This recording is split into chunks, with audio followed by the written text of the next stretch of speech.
Hello, and welcome to another video on how to use faculty success. So, um, I was hoping that would take me back to the home page, but it does not. We can cancel out of that. That was me testing some things before this video, sorry. So, in this video, we'll go over how to create, display, edit, and delete your publications with faculty success, formerly digital measures. Doing this will cause them to display on your faculty profile pages. Um, so it's a useful thing to know. Um, cool. So let's just jump right in. So the first step is obviously you need to have the integration between digital measures and or the faculty success system turned on with your OmniCMS faculty profile page. If I already have that, you can tell it is turned on because you will see tabs down here. The tabs are dynamically generated based on whether that's turned on or off.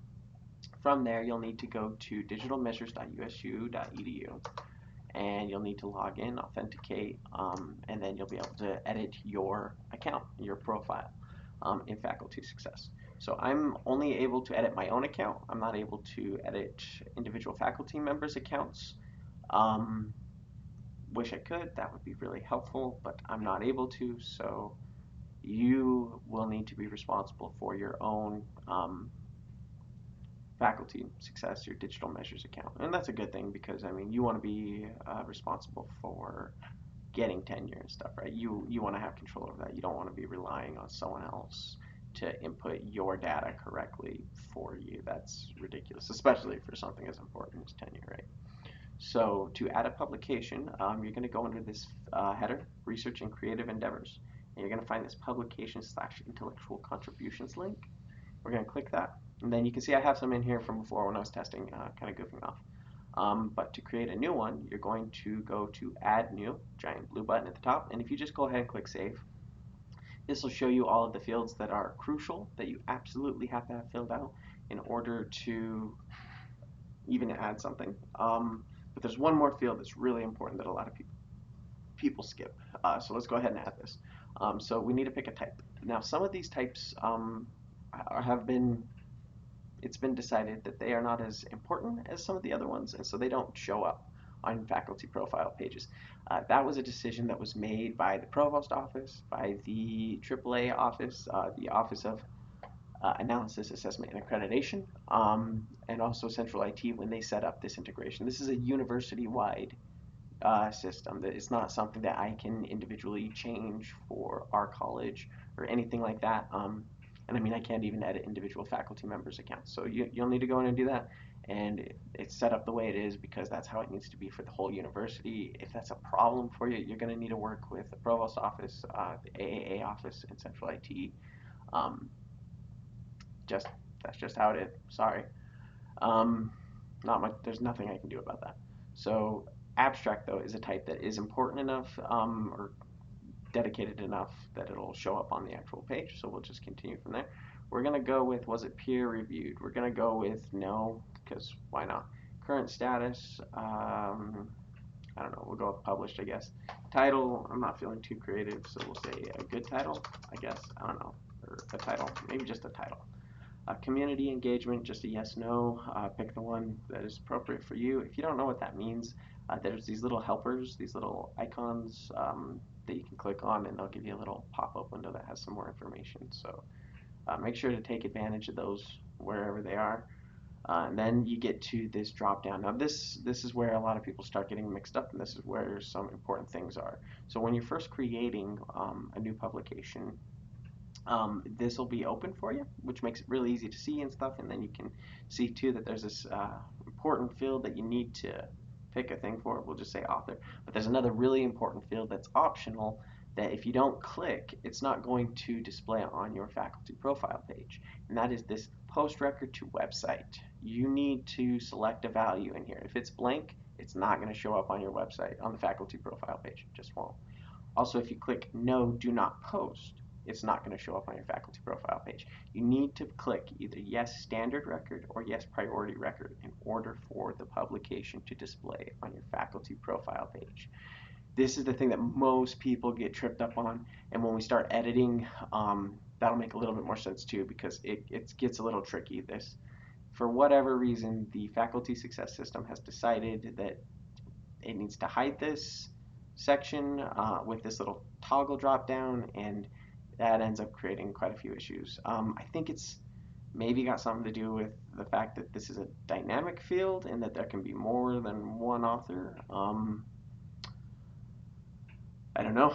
Also, if you have multiple people listed, I believe you're going to need to put yes, post record to website for all of them, at least definitely for yourself, but most likely for all of them as well.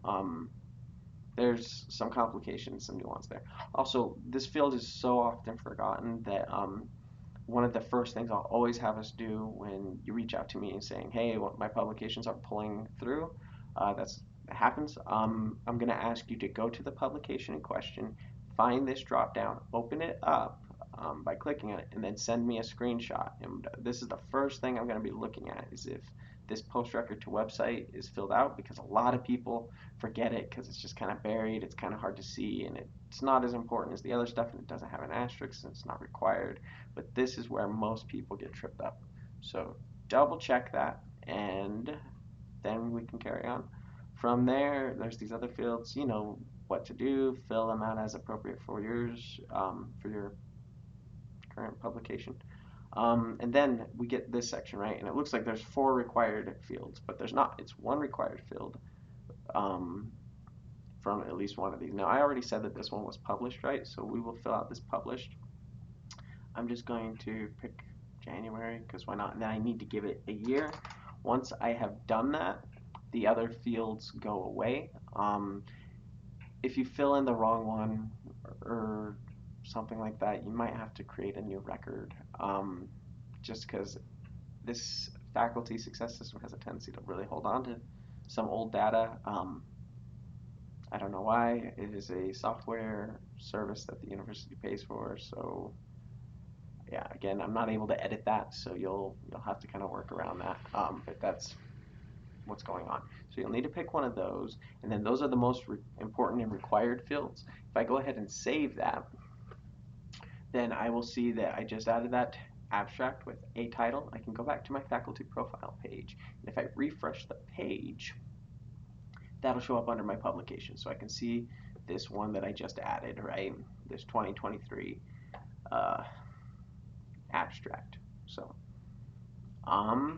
okay, cool. So that's how to create them, and also how to display them. So to display them, again, the biggest thing everybody gets tripped up on is that post record to website field. So make sure to double check that. With that, let's go on to edit. So let's say I want to edit this other one. You'll notice right away that that toggle has been closed. But I need to open that, and I need to make sure that that says post record to website yes in order for it to display.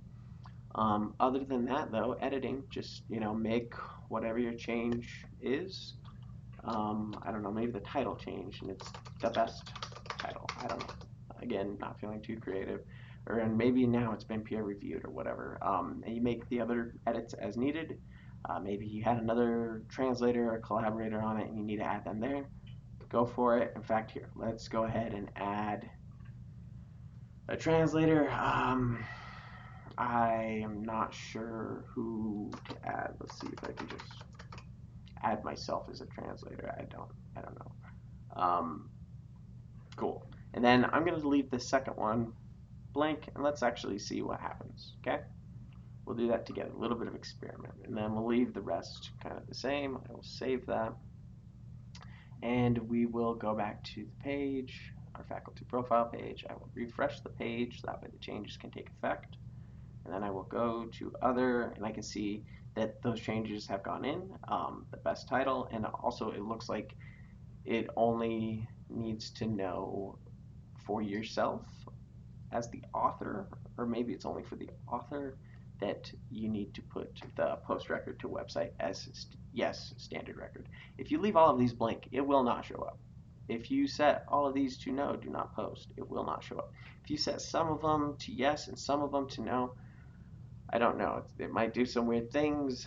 You'll have to sit there and play with it a little bit and kind of get an idea for what does what. Looks like that doesn't change anything. So the only one that really seems to matter from that quick test is the author. What if I go ahead and delete this row and then I say no? Just change it to no. I don't want that posted anymore. Then I can go back, I can refresh, and I can see that that other section is gone. So now let's go on to delete. So let's say that I want to delete both of these because they're, I don't know what they are. You just select the little checkbox by the name and then click the trash can looking thing, and then you can delete them. It says the action cannot be undone. You can just remake them, so it's not as high risk as it sounds. Yeah, is that. And then if I go back and I refresh the page, again, we can see that the one that is still left, that journal article that is still in there, is still in there. Now, again, some of these types are not going to display. That was, again, a decision that was made by the Provost Office, Central IT, and the AAA office when this got set up years ago, long before I even was working for the university. So, or at least the College of Engineering. I would have been a student at the time. But blog/blog is one such example. If you have that and you want your blog to show up, it's just not going to. Also, if you have nothing in your publications, you'll have that weird kind of drop down. Again, that's just a shortcoming of the system. If that's a problem for you, then again, you're going to need to work with Central IT, the Provost Office, and the AAA office. They are very reluctant to make changes, though. So, yeah. Uh, if you really need your blog or whatever to display, the workaround that they have told me to let everyone know about and stuff is to select this type of other, like we did before, and then we save that, and then those will show up. Um, and that's kind of the workaround that they will tell you to do. If that doesn't work for you, again, you'll need to work with them to figure that out. There's nothing I can do to help with that. So, and then once more to delete, we just select and delete and delete. And that's all there is to it. For creating, we just click create, fill it out. For displaying, we just need to make sure that we have that post record to website filled out. And then for editing, once you have them in the list, just click on them. You can go in and change them however you need to. And then for deleting, you just click the little checkbox by the name and click the trash can looking icon to throw it away. That's all there is to it. So hopefully that is helpful and that makes some sense. So thanks. Bye.